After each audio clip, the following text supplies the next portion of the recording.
Hey guys, welcome back to Between Sessions. My name is Eboni Harris. Do that again, because that was like so monotone. That's how I feel. I know, we're going to get it now. Today is just not a high energy day. Is it the weather? It's the weather. Is it a moon happening? What's You know what? I think too, like having Monday off, we still... Oh, that's true. This feels like one of my, I don't know. Yeah, maybe. Yes. But that's good, because it's only, well, you work on Friday. I was going to say, I do work on Friday. All right. I feel weird, guys. Hey, all, welcome back to Between Sessions. My name is Eboni Harris. And I'm Eliza Mokeen, and we are two brown chicks changing the face of therapy on both sides of the couch. Yay! You better work on that energy. As you can see and or hear, it's just the two of us today. We don't have a guest, which we are fine with. Yes, the guest is our content. Our content, what we're going to talk about. We're going to just sit here and chat with you guys. We really enjoy doing stuff. Well, I really enjoy it. You know, I'm an introvert. So you are an introvert. People are always so surprised to hear that. It's because I think people have a very specific view of an introvert. They just think shy. Yeah. In which I am shy. You are. But I can perform. So I've like even in high school, middle school, I've always been a performer. Yeah. So like you put me on a stage, I'll do what I'm supposed to do. If you put me in a room with people I don't know, I'm gonna stand in the corner. Literally. I like have to go and drag her. Like whenever we have our events, I'm like, get over here. I'm just setting this up. No. Come. We'll be talking and then I just slowly walk away. Like I'm just gonna move out the way and let y'all. I'm like, no, get over here. So yes. And I'm the total opposite. I'm a total extrovert. Mm-hmm. Like I'm like, ooh, people, things, energy. Like like I will do an event, right? Like I'll do an event. I'm like tired from doing the event, and then I need to be somewhere where there's people again to recharge. Oh. Like after one of my events, I really noticed that I was like, and I may not necessarily have to interact with people. I'll that day like went to Discovery Green, which is a park in Houston where there's a lot of people and there's restaurants. I was like, I need to just at least be out there and kind of see the activity going on. And okay, now I feel like recharged. Because the idea of like sitting at home after that, I was like, oh, I don't want to just be sitting at home. I was like, I need to be somewhere and kind of like feed off of that, and then I'm good. Typically, I like to be around my friends and or sit at my house by myself. So after an event, I might go and meet my friends somewhere because they, obviously I know them and I have close relationships with them. Or I'm okay with being at home by myself. Because after like an event, like I'm on a high. Yeah. So I'm like, okay, now I know that high is good. Like, and so now I need to like, get kind of balanced. Oh, and people bring you down a little bit? It just helps to, like, in that case, like, I'll have the drop of after the event. So then I'm, like, low. Okay. And so then I got to get back balanced. Oh. I'm aware, okay? Like, I'm very much so. Because none of that would have even crossed my mind. I'm just thinking, what's happening after this event? I was like, I need to, like, now just kind of the observer or just kind of sit back, and then being outdoors is really helpful. So I'm like, being outdoors, it can't be like a too crowded area. So it's like Discovery. That's why y'all were trying to like go to dinner or something after we have an event. On a patio. Yeah, like, somewhere outside. Yeah. Okay. Like, no, I don't want to be like indoors where it's so loud, but I want to be outdoors and there's like, like a nice vibe. Good to know. I'm an introvert. She's an extrovert, clearly. Yes, it works. And this is why this works. This is why this works. Yes. So today we're going to talk about just some of our favorite marketing. Yes, marketing. I love marketing. Not even strategies, just what we enjoy about marketing. Yes. Which you enjoy a lot more than I do, which is why you went to school for marketing to begin with. Well, I went because it was, I've told the story before. I was a psych major. I was like, that's going to take forever. I also liked business, entrepreneurship. And I was like, okay, well, I'll do business. And then I was working at a marketing firm. And I'm like, wait, so I can get like 2 courses worth of credit for being here? Okay, I'm a marketing major. Right. But you started to like it and you do a really good job of it. I like I always liked the like the market research part. I like the market research part of, which even then is a big piece of psychology. So why do people buy what they buy? Right. Going to be inclined to buy what they buy. But the part of marketing that I love really is the relationship building that you do with people. So yeah, it's really pretty aligned with what I do now. Yeah. So that's, we were talking about our 4, like we both came up with like our 2 favorite ways.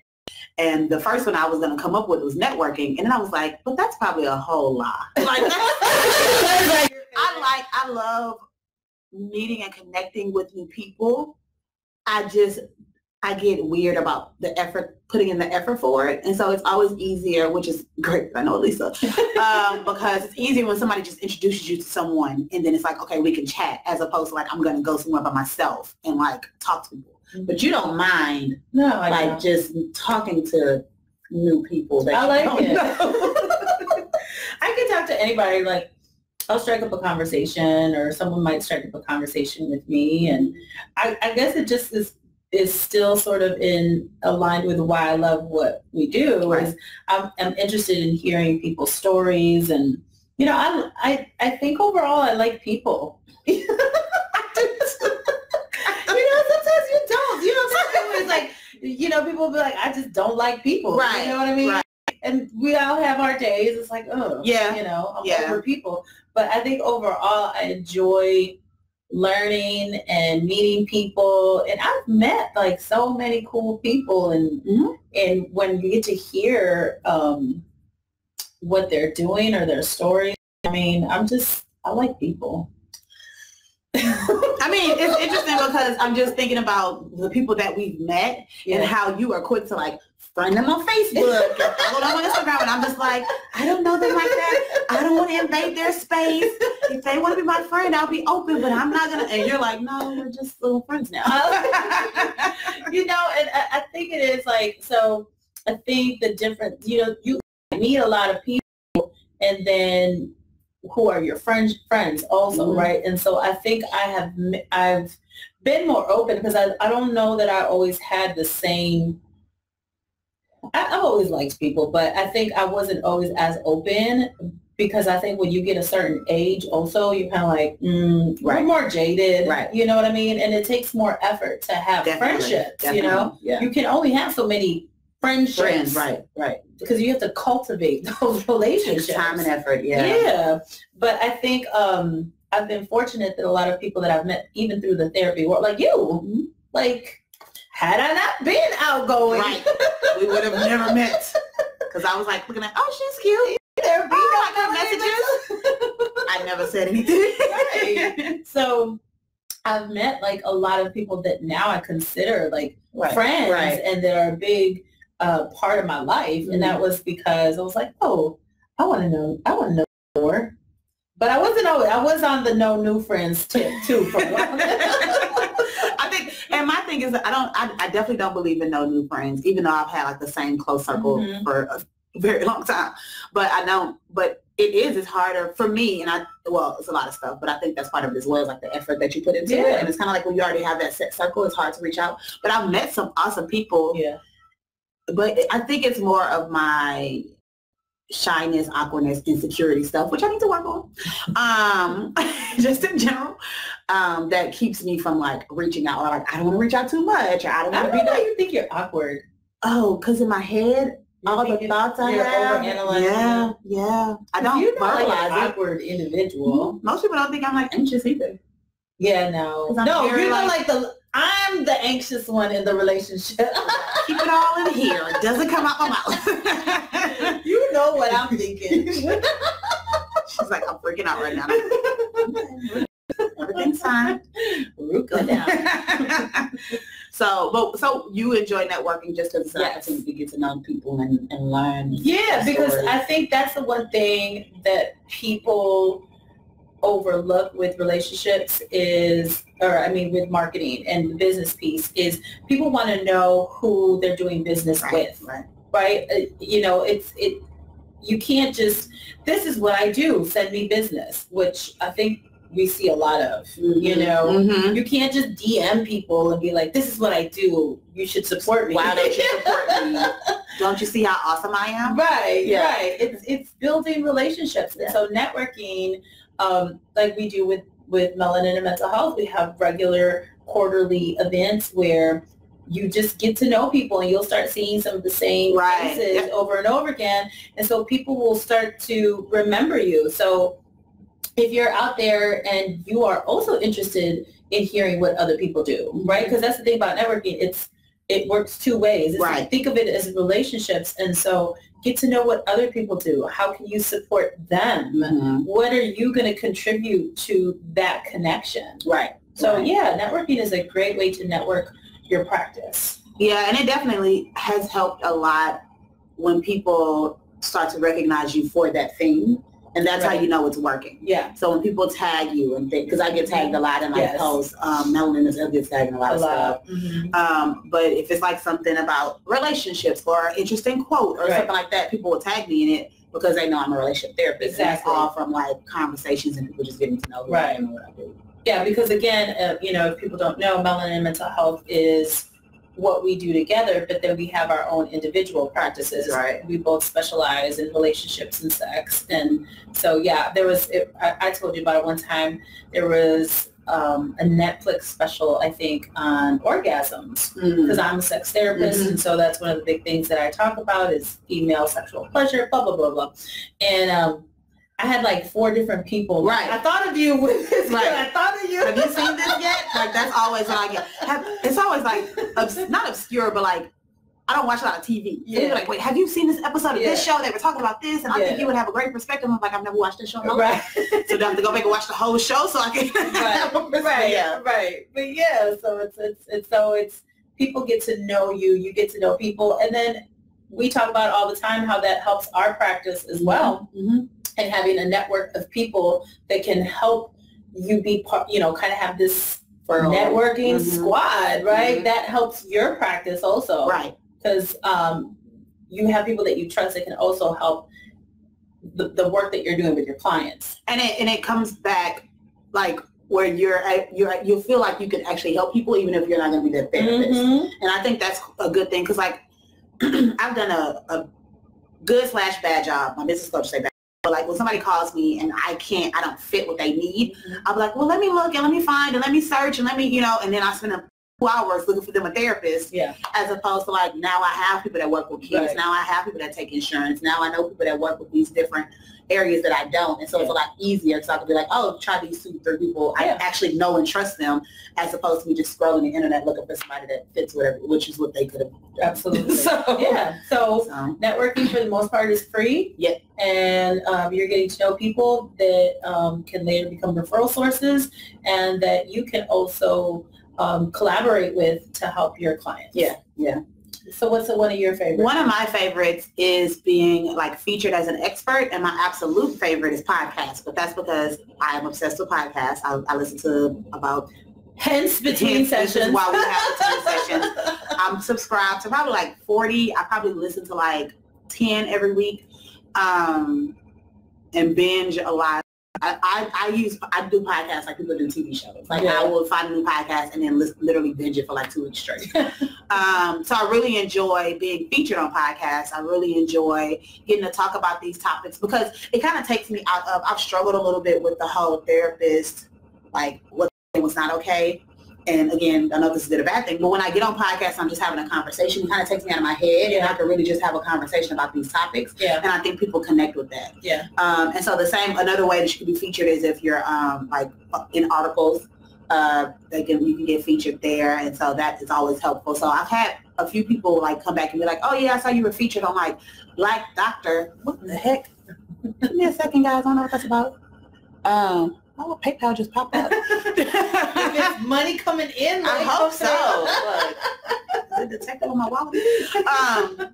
No, I've had people that have reached out to me because they saw an article I did on Black Doctor like 2 years ago, and they were like, "Oh, I was searching something. This popped up. I saw your name and that you're in Houston, and so I decided to come see you." Mm-hmm. So if you could get featured in articles, which is very easy. Yeah.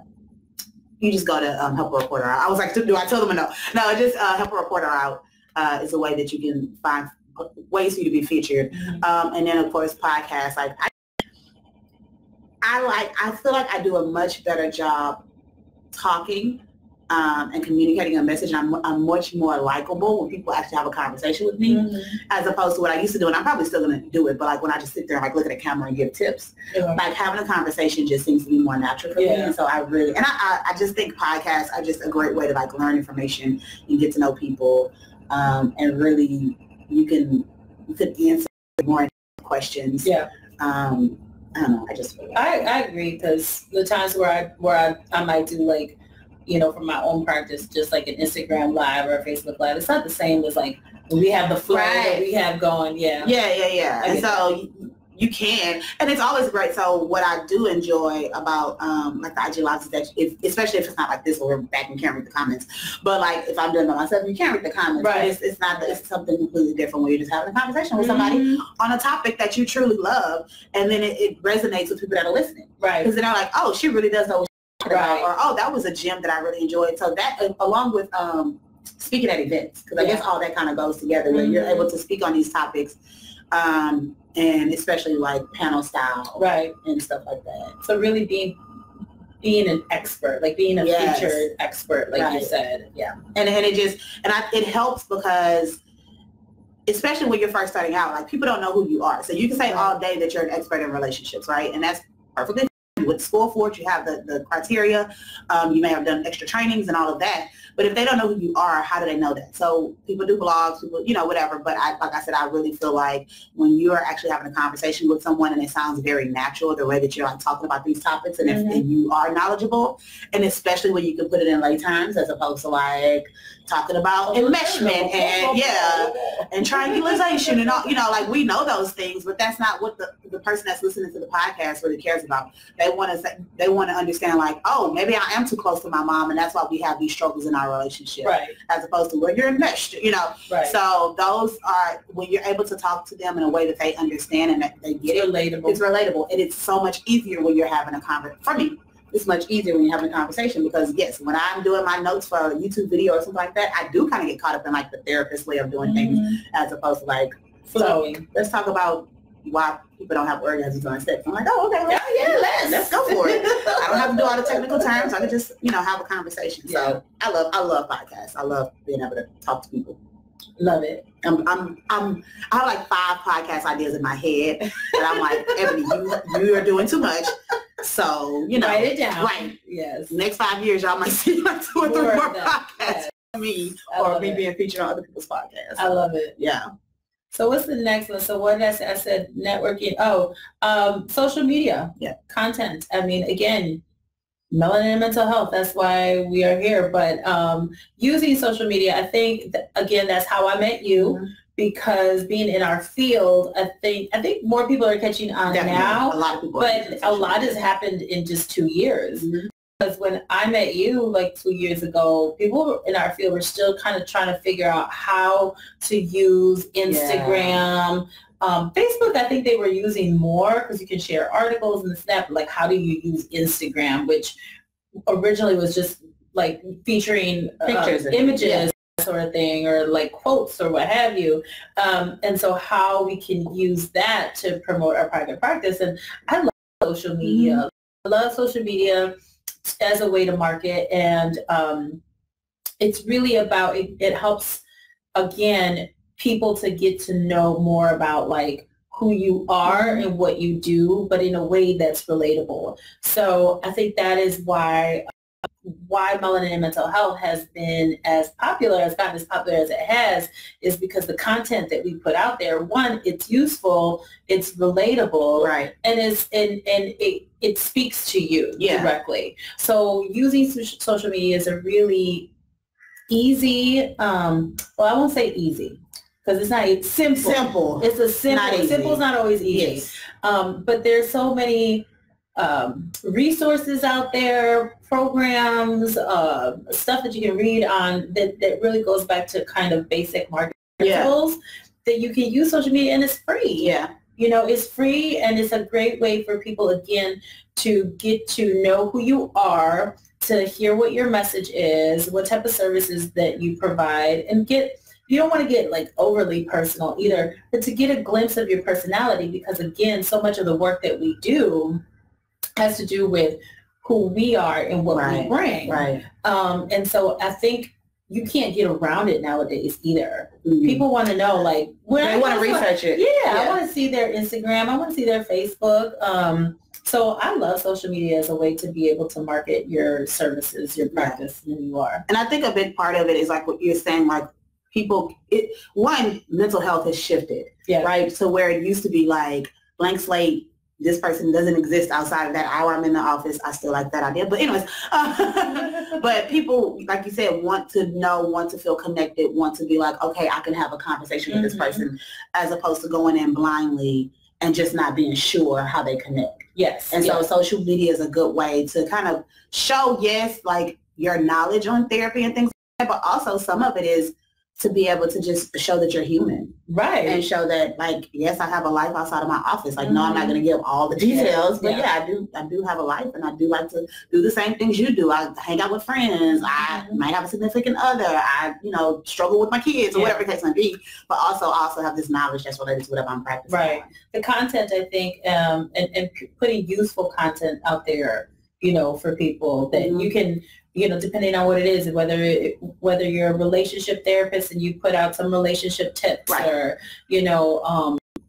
what have you, anything that people can find useful. I mean, I have my own favorite accounts that I go to, be it just even inspiration, like, yes, like that spoke to my soul this morning. This is what I needed to hear. And when you're putting content out there also, then people really do feel like, oh, you get me. Yeah. Like, you understand, like, this is somebody who would understand me. So great, free, simple way to market. Definitely. Show yourself, show your expertise. And the biggest part is the connection with the people. And so people are commenting, reply, or, comment on other people's posts. Yeah. And what you said earlier about, like, 2 years ago, I think about that because I used to, like, search, like, therapists, like Houston therapists, and, like, you could find nobody. Like, I feel like when I first started doing Houston therapists, it was 3 people. It was, like, me, you, and Monica Jackson. She used to use Houston therapist a lot. And now, like, I search it, I'm like, oh, okay, everybody's kind of caught on, and so there are more mental health professionals using it, which is not a bad thing. No. It's actually a good thing, because then as a clinician, when I'm looking, I'm like, oh, okay, this is somebody that I can connect with. Or as a person who's looking for a therapist, for them to be able to go through and look and find people that is good as well. So take advantage of social media. It's free. It's there. Of course, it would be great to have, like, a website or something to link back to it, but it's there, and people will reach out to you via Instagram, in your DMs, asking for all kind of help.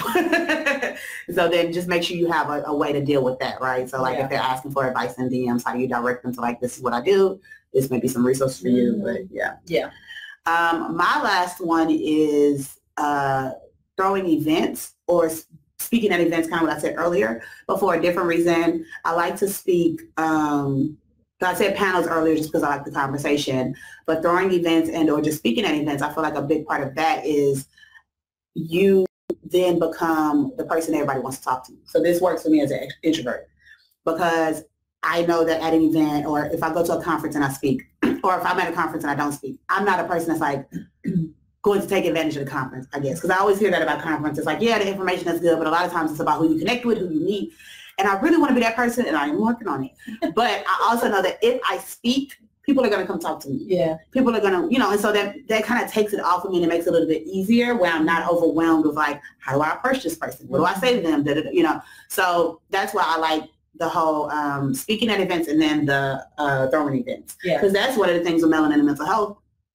The fact that we do the happy hours has really expanded my network. Like, I wouldn't have as many people that I can kind of, like, reach out to where I go support their stuff as I do if it wasn't for us throwing these happy hours. Yeah. And it's because they know that we're the owners, founders. They, I see them more often, right? And then they want to talk to us because they're like, oh, what y'all are doing is great. And then we have a conversation, and then we feel connected. So I've been saying this forever, I need to do a webinar for introverts and networking. But yes, if you're an introvert, like, try to if you're an introvert that can perform, right? Because like I said, I know how to perform. If you know how to perform, try to get more speaking engagements. And again, even if you're not getting paid, especially in the beginning, it can translate. Like I feel like I've gotten quite a few clients from that as well. But then outside of that, people that are in the industry will want to come and talk and want to have a conversation and ask questions about what you're doing and your thoughts on this and this and that. And so it becomes a lot easier. And or throw free events for people in your area, throw free events for the community. And it doesn't have to be huge either. Like you know, just if it's a therapist meetup, you know, just put it out there that, you know, we're going to gather at this place or what have you. Or like you're saying, if you have a workshop of some sort, you know, because you can get paid for them too, you know, so we love throwing workshops and that's, again, another way to introduce a topic that you are an expert in and that may lead down the line to, you know, possibly some clients or what have you, because they'll see maybe you talking about relationships and, you know, family of origin or whatever. Right. But yeah, it doesn't have to be this huge scale thing. You can start small. Yeah. And I think the biggest takeaway from all of the 4 was just relationships and expertise, right? And so the goal is for you to build relationships with people that benefit you, but also benefits them. And then to be able to show people that you know what you're talking about. Right. And so that's what it boils down to. So. Yeah. There you have it, folks.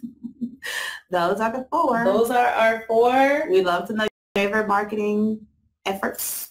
We just plunged into this today like dragon. I don't know what's up with our energy today. It was good information. We need to take a power nap. Right, we need to go to nap bar. Thank you so much, everyone. We want to remind you it is still Mental Health Awareness Month and the campaign. Yes, we still have the campaign going. Exactly the instructions for this campaign. Yes, definitely go to the Instagram page, and I think it's on Facebook too, right? No, it's just on Instagram. It's on Instagram because Melanin and Mental Health. So go to our Instagram page, and we have a Mental Health Month giveaway this month. We have paired up with Dr. Marissa Long, who was on the show last week, and her company ThriveWise. We're doing a giveaway, and so 3 winners are going to get her Boxes of Wellness. Boxes Wellness Bundle, which basically she... what's the word that I'm looking for? Personalizes it, you know, around your particular needs for self-care. So all you have to do is post a picture of you with your favorite self-care practice. Then you're going to make sure you're following Melanin and Mental Health, Dr. Marissa Long, and ThriveWise, and then tag us and use the hashtags Melanin and Mental Health, Self-Care is Sexy, and ThriveWise. Again, go to our page or go to our Instagram account. It's got all of the directions there. You have a few days left to enter, so you can win one of these boxes and some Melanin and Mental Health merchandise, whether you want a t-shirt or a mug or a bag or what have you. We're going to include that as part of your giveaway. And you will also have a free consultation with Dr. Marissa Long to find out what your self-care needs are. So make sure you enter for that giveaway. You just got a few days left. Yep. Go again to the Instagram page for all of the directions and let us see what you're doing to practice your self-care. Yep. Please enter and make sure you follow us across social media at Melanin and Mental Health, Melanin and Health on Twitter. Go to melaninandmentalhealth.com to check out all of the merchandise, to check out all the dope therapists, all the previous episodes of this podcast. And yeah, that's it. We're going to go take a nap now. We'll bring more energy next week. Bye.